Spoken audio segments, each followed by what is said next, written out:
Hi friends, আজকে আবার দুপুরে চলে এলাম কিছু রান্না দেখানোর জন্য। আজকে আমি কাঁচা মুগ ডাল দিয়ে ইলিশ মাছের মাথা রান্না করে আপনাদেরকে দেখাবো। আমি সঙ্গে নিলাম এই যে মুগের ডাল, এই কাঁচা মুগের ডালটা নিলাম। এটা আমি ভাজবো না, এটা আমি কাঁচা রান্না করব। কাঁচা রান্না করলে গ্যাস কম হয়, এই জন্য আমি এটা কাঁচা রান্না করব। এটাকে আমি এখন এই প্রেসারের মধ্যে সিদ্ধ করে নেব।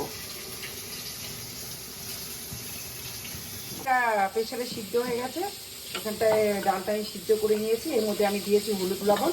আমি তার সঙ্গে নিয়েছি ইলিশ মাছের বাড়িতে কটা মাছের মাথা এনেছিল। আমি এটা দিয়ে এখন মুগের ডালটা রান্না করে দেখাবো। মাছটা এখন ভাজা হয়ে গেছে, মাছটাকে আমি ভেজে নিলাম।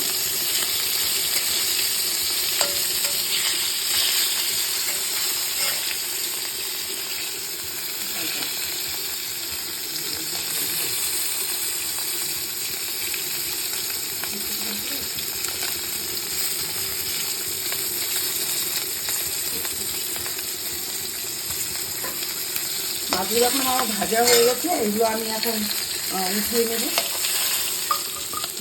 মাথাটা একটু কড়া করে ভাজতে হবে, কারণ এটা মুগের ডালের মধ্যে দেওয়া হবে বলে। মাছটা আমি উঠিয়ে নিলাম।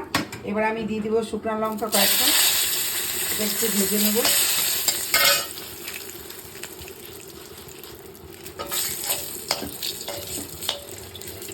আমি 3টা তেজপাতা ছিঁড়ে দিলাম।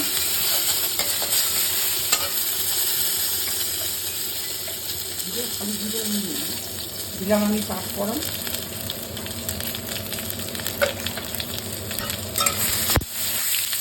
আপনার মধ্যে খালি জিরা বাটা দিতে পারেন, আদা বাদে। আমি মধ্যে জিরা বাটা দিলাম না।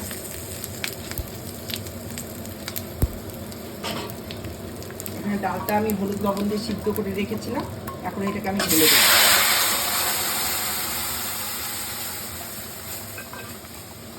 ডালটা আমি এখন ঢেলে দিয়েছি। এর মধ্যে আমি মাছের মাথাগুলো এখন দিয়ে দিলাম।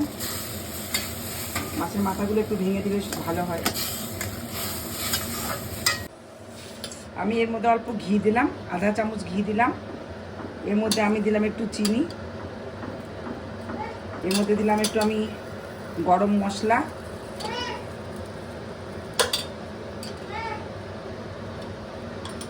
এবার আমি এটাকে ভালো করে নেড়ে নেব।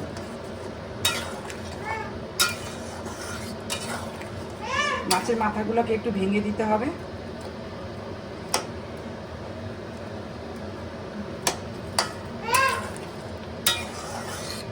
আপনারা মাছের মাথা দিয়ে মুগের ডাল, কাঁচা মুগের ডাল এইভাবে রান্না করে দেখবেন, কেমন লাগে অবশ্যই জানাবেন। কমেন্ট অবশ্যই করবেন, অবশ্যই দেখবেন। Thank you.